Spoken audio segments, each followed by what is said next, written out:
Vincent Jones est un constructeur de radio quelque peu fêlé. Que ce soit au marché aux puces, à la brocante ou dans les poubelles, il ramasse tout ce qu'il trouve en pièces de matériel informatique et électronique. Diodes, transistors, résistances, thyristors, etc. Il les démonte pour les remonter en une composition très personnelle.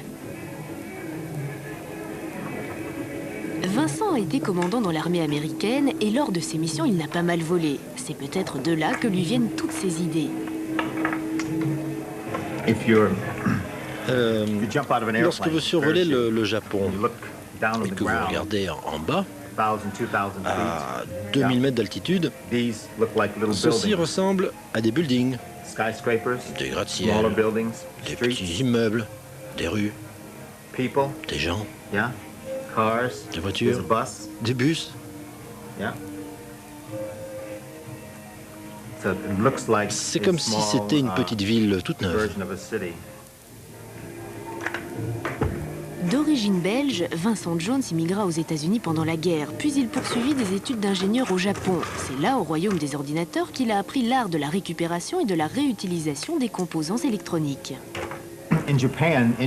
Au Japon, les ingénieurs se réunissent régulièrement et avec eux, ils prennent une pièce d'un appareil qu'ils ont fabriqué récemment. Par exemple, s'ils ont fait un circuit intégré, ils vont le démonter, puis ils vont réfléchir à quelle nouvelle utilisation ils vont pouvoir faire avec ces éléments. Vincent Jones caresse le projet de construire une école où les enfants apprendraient l'informatique et l'électronique tout en réalisant des œuvres d'art.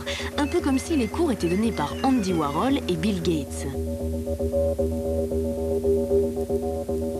En attendant cette université de doudingue, voilà ce que ça donne avec l'entonnoir vibrant d'une ancienne enceinte acoustique associée à un lustre rococo en plastique.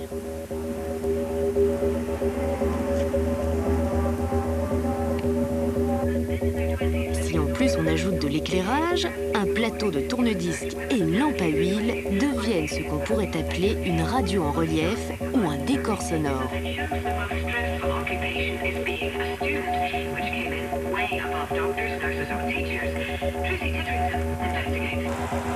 Pour l'instant, des recherches sur une radio avec des images sont en cours et il y a de l'espoir pour que ce soit opérationnel avant l'an 2000. Le nom de cette invention a déjà été trouvé, ce serait télévision.